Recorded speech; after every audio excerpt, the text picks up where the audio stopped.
নমস্কার বন্ধুরা, তিয়াশাস রেসিপিতে সকলকে স্বাগত জানাই। একঘেয়ে রেসিপি ছেড়ে নতুন কিছু খেতে মন চাইলে গ্রেটারে গ্রেট করে ফুলকপির এই রেসিপিটা একবার তৈরি করে নিতে পারেন। গরম ভাত বা রুটি পরোটা যে কোনো কিছুর সঙ্গেই পরিবেশন করতে পারবেন। আর যারা ফুলকপি খেতে একেবারেই পছন্দ করে না, এই রেসিপিটা থাকলে আশা করছি তারাও চেটেপুটে খেয়ে নেবে। তাহলে চলুন বন্ধুরা, এবার রেসিপিটা শুরু করা যাক। এখানে আমি একটা বড় মাপের ফুলকপি নিয়েছি আর ফুলকপিটাকে আগে থেকে খুব ভালো করে ধুয়ে নিয়েছি। এবার এই ফুলকপির ফুলগুলোকে একটা ছুরির সাহায্যে কেটে নিচ্ছি। ফুলকপির ফুলগুলো কাটা হয়ে গেলে এবার আমি ফুলকপির ফুলগুলোকে আবারও একবার পরিষ্কার করে ধুয়ে নেব। তো দেখুন, ফুলকপির ফুলগুলোকে আবারও ভালো করে ধুয়ে একটা থালার মধ্যে নিয়ে নিয়েছি। এবার আমি এই ফুলকপিগুলোকে গ্রেট করে নেব।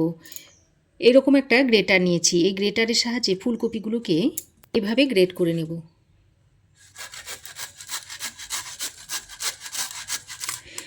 ফুলকপির একঘেয়েমি রেসিপি খেতে ভালো না লাগলে এইভাবে গ্রেট করে ফুলকপির একটা রেসিপি আপনারা তৈরি করে দেখতে পারেন। তো দেখুন, যে কটা ফুলকপির ফুল আমি রান্না করব সেই কটাকে গ্রেট করে নিয়েছি। এবার আমি রান্নাটা করে নেব। তার জন্য গ্যাস অন করে একটা কড়াই বসিয়ে দিয়েছি। তারপর এর মধ্যে দিয়ে দিচ্ছি এই ছোট বাটি 2 বাটি মতো জল। এবার জলটাকে খুব ভালোভাবে গরম করে নিয়ে যে ফুলকপিটাকে গ্রেট করে রেখে দিয়েছিলাম সেটা এর মধ্যে দিয়ে দিচ্ছি। আর এইভাবে ভাপ দিয়ে যদি ফুলকপিটাকে রান্না করে নেওয়া হয় তাহলে ফুলকপির যে একটা কাঁচা গন্ধ থাকে সেই গন্ধটা থাকবে না। আর যাদের গ্যাস অম্বলের সমস্যা আছে, এইভাবে ভাপ দিয়ে নিলে গ্যাস অম্বলটাও হবে না। এবার আমি ঢাকা দিয়ে 3 থেকে 4 মিনিট মতো ভাপ দিয়ে নেব। তো দেখুন, ঢাকা দিয়ে আমি 4 মিনিট মতো ভাপে ফুলকপিটাকে সেদ্ধ করে নিয়েছি। আর যেহেতু গ্রেট করে দেওয়া ছিল তাই ফুলকপিটা সেদ্ধ হতে খুব বেশি সময় লাগেনি। এবার আমি এই ফুলকপিটাকে খুব সরু ছিদ্রওয়ালা একটা স্ট্রেনারে আমি এই ফুলকপিটাকে ছেঁকে নিচ্ছি। যেহেতু এটা গ্রেট করা আছে তাই মোটা ছিদ্রওয়ালা ছাঁকনিতে ছাঁকলে পরে বেরিয়ে যাবে। তো ছাঁকা হয়ে গেলে আমি এইভাবে জলটাকে আমি একটু ঝরিয়ে নিচ্ছি। একটা খুন্তির সাহায্যে চেপে চেপে জলটাকে ঝরিয়ে নিচ্ছি।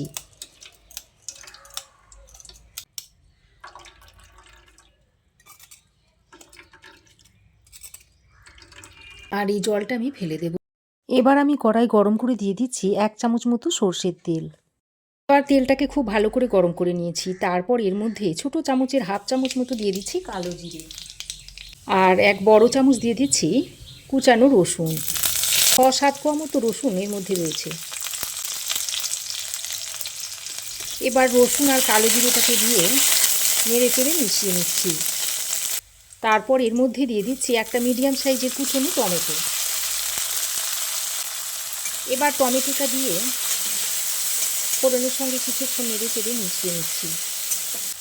আর সঙ্গে কিছু কাঁচা লঙ্কা কুচি দিয়ে দিচ্ছি। আপনারা যে যেমন ঝাল খেতে পছন্দ করেন সেই অনুযায়ী কাঁচা লঙ্কা কুচিটা দিয়ে নেবেন। আমি এখানে 2টো লঙ্কাকে কুচিয়ে দিয়ে দিয়েছি। তারপর টমেটোটাকে আবারও ফোড়নের সঙ্গে ভালো করে ভেজে নিচ্ছি। যতক্ষণ না টমেটোটা নরম হয়ে না আসছে ততক্ষণ পর্যন্ত ভেজে নিতে হবে। তো দেখুন, টমেটোটাকে ফোড়নের সঙ্গে বেশ কিছুক্ষণ সময় ধরে ভেজে নিয়েছি আর টমেটো দেখুন সুন্দরভাবে গলে গেছে। এবার এই পর্যায়ে আমি ফুলকপির যে ফুলটা ভাপ দিয়ে রেখে দিয়েছিলাম সেটা এর মধ্যে দিয়ে দিচ্ছি। তারপর ভালো করে নেড়ে চেড়ে একসঙ্গে মিশিয়ে নিচ্ছি। বন্ধুরা, ফুলকপির রেসিপি তো আপনারা অনেকভাবেই খেয়েছেন, তো এইভাবে একবার তৈরি করে খেয়ে দেখুন। আর যারা ফুলকপি খেতে পছন্দ করেন না, এইভাবে তাদের একবার তৈরি করে দিন, দেখবেন চেটেপুটে খেয়ে নিচ্ছে। তো ফুলকপির ফুলটা দিয়ে একসঙ্গে ভালো করে নেড়ে চেড়ে মিশিয়ে নিচ্ছি। এবার আমি এর মধ্যে কিছু গুঁড়ো মশলা অ্যাড করে দিচ্ছি। দিয়ে দিচ্ছি হাফ চামচ মতো হলুদের গুঁড়ো, ঝাল লঙ্কার গুঁড়ো দিয়ে দিচ্ছি 1/4 চামচ মতো, আর ছোটো চামচের 1 চামচ মতো দিয়ে দিচ্ছি কাশ্মীরি লঙ্কার গুঁড়ো। তবে চাইলে আপনারা দিতেও পারেন, আবার নাও দিতে পারেন। আমি কালারটা সুন্দর হওয়ার জন্য দিয়ে দিয়েছি। এবার গুঁড়ো মশলাটা দিয়ে আবারও সব কিছুকে একসঙ্গে ভালো করে নেড়ে চেড়ে মিশিয়ে নিচ্ছি। গ্রেট করা ফুলকপিটাকে মশলার সঙ্গে বেশ খানিকক্ষণ সময় ধরে ভালো করে এইভাবে নেড়েচেড়ে ভেজে নিতে হবে। এবার আমি এইভাবে কিছুক্ষণ ঢাকা দিয়ে দিয়ে রান্না করে নিচ্ছি। তো ওদিকে রান্নাটা হতে হতে এদিকে আমি একটা তরকা প্যানের মধ্যে দিয়ে দিচ্ছি হাফ চামচ মতো গোটা ধনে, আর হাফ চামচ দিয়ে দিচ্ছি গোটা জিরে। এবার অনবরত নেড়েচেড়ে এটাকে একটু ড্রাই রোস্ট করে নিচ্ছি। তো অনবরত নেড়েচেড়ে এটা আমি হালকা করে ভেজে নিয়েছি, তারপর একটা বাটির মধ্যে ঢেলে নিচ্ছি। এবার এটাকে গুঁড়ো করে নেব। তো ভেজে আমি এরকম গুঁড়ো করে নিয়েছি। এদিকে দেখুন ঢাকা দিয়ে আমি 3-4 মিনিট মতো রান্না করে নিয়েছি, আর দেখুন খুব সুন্দর ভাজা ভাজা হয়ে গেছে। এবার আমি এর মধ্যে স্বাদ মতো নুন দিয়ে দিচ্ছি। তারপর নুনটা দিয়ে ভালো করে ফুলকপির সঙ্গে মিশিয়ে নিচ্ছি। এবার আমি যে মশলাটা গুঁড়ো করে রেখেছিলাম সেটা এখানে দিয়ে দিচ্ছি। তারপর আবারও সব কিছুকে একসঙ্গে ভালো করে নেড়েচেড়ে মিশিয়ে নিচ্ছি। তো এইভাবে মিশিয়ে নিলেই রেসিপিটা দেখুন সার্ভ করার জন্য একেবারে রেডি হয়ে গেছে। আর দেখুন দেখতে কতটা সুন্দর হয়েছে। তো আজকের এই দুর্দান্ত স্বাদের ফুলকপির রেসিপি আপনাদের কেমন লাগলো অবশ্যই একটা কমেন্ট করে জানাবেন। ভালো লাগলে একটা লাইক ও শেয়ার করবেন।